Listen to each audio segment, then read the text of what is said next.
جو شخص اللہ رب العزت کی طاقت کو جانتا ہے، اللہ رب العزت کی طرف سے ملنے والے انعامات کو جانتا ہے اور جانتا ہے کہ اللہ تعالیٰ کی ناراضگی کے بعد اللہ رب العزت کا غضب کس طریقے سے نازل ہوتا ہے، تو ایسا شخص کبھی بھی غصے کے اندر بے قابو نہیں ہوا کرتا۔ وہ ہمیشہ اللہ رب العزت کی طاقت کو جانتا ہے، وہ جانتا ہے اس بات کو کہ میرے اوپر بھی ایک طاقت ہے جو مجھ سے بدلہ لینے کی طاقت رکھتی ہے۔ اسی طرح ایک صحابی ہیں، وہ ان کا واقعہ ہے کہ وہ ایک مرتبہ اپنے غلام کو مار رہے تھے۔ حضور اکرم صلی اللہ علیہ وسلم کا گزر ہوا تو حضور اکرم صلی اللہ علیہ وآلہ وسلم نے ارشاد فرمایا، واللہ اقدر علیک منک علیہ، کہ اے شخص تیرے اوپر بھی ایک ایسی طاقت ہے جو جتنی طاقت تو اس غلام کے اوپر رکھتا ہے اس سے زیادہ تیرے اوپر طاقتور ذات موجود ہے۔ اگر تو اس کے اوپر زیادتی کرے گا، ظلم کرے گا، تو اللہ رب العزت تجھ سے اس کا ضرور بدلہ لیں گے۔ وہ صحابی فرماتے ہیں کہ میں نے مڑ کے دیکھا تو حضور اکرم صلی اللہ علیہ وسلم کھڑے تھے، تو وہ چونک گئے،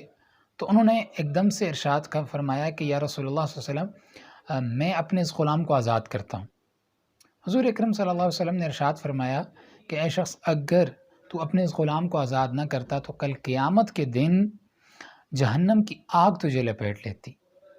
اس لیے ہمیشہ اپنے ماتحتوں سے، اپنے گھر والوں سے معاملات کرتے وقت انسان یاد رکھے کہ میرے اوپر بھی ایک طاقت ہے۔ اسی طرح ایک دوسری حدیث شریف میں آتا ہے کہ جو شخص غصے کے وقت اپنے غصے کو روک لیتا ہے تو کل قیامت کے دن اللہ رب العزت اپنے عذاب کو، اپنے غضب کو اس سے روک لیں گے۔ ایک مرتبہ حضرت ابوبکر صدیق رضی اللہ تعالیٰ عنہ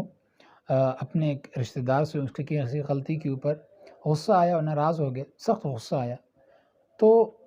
اس کے اوپر اللہ رب العزت کی طرف سے قرآن مجید کی ایک آیت نازل ہو گئی، اللہ تحبون ان یغفر اللہ لکم، کہ کیا ابوبکر صدیق تم اس بات کو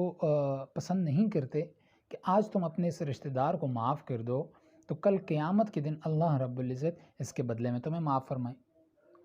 تو حضرت ابوبکر صدیق رضی اللہ تعالیٰ عنہ نے جب اس بات کو سنا تو فوراً ارشاد فرمایا، واللہ انی احب ان یغفر اللہ لی، کہ اللہ کی قسم میں اس بات کو پسند کرتا ہوں کہ کل قیامت کے دن اللہ رب العزت میری بخشش فرما دے، اور میں اپنے اس رشتہ دار کی اس غلطی کو معاف کرتا ہوں، اس سے جو ناراضگی میں نے اختیار کی میں اسے معاف کرتا ہوں۔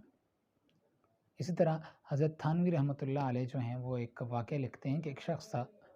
وہ اس کی بیوی نے کھانا تیار کیا تو کھانے کے اندر جو ہے نمک زیادہ ہو، تو جب وہ شوہر نے کھانا کھایا تو کھانا کھاتے ہی اسے نمک زیادہ لگا، تو اس نے بیوی کو کچھ نہیں بولا اور دل ہی دل کے اندر کہا، یار یہ میری بیوی ہے، ساتھ میں اللہ رب العزت کی بندی بھی ہے، ہو گئی غلطی، بس اللہ رب العزت سے سودا کر لیا اور اس بات کو چپ ہو گیا۔ ہمارے معاشرے میں اسی چیز کی کمی ہے، ہم اسی چیز کو نہیں سمجھتے، ہم سمجھتے ہیں یہ صرف ہماری بیوی ہے اور یہ کچھ بھی نہیں ہے، اور کسی کے اس کے اوپر کوئی حقوق نہیں ہے، یا اس کا کسی کے اوپر کوئی حق نہیں ہے۔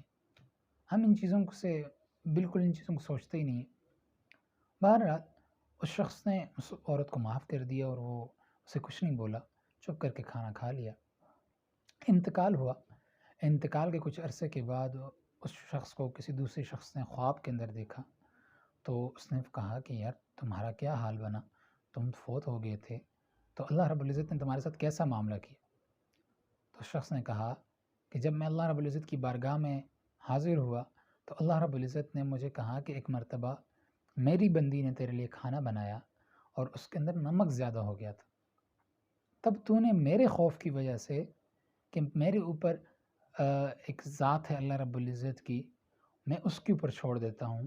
یہ سوچ کر تو نے اپنی بیوی سے کچھ نہیں کہا، خاموش ہو گیا، صبر کر لیا، تو جا آج اللہ رب العزت کی بارگاہ میں جب تو آیا ہے تو اللہ تجھے معاف فرما دیں گے،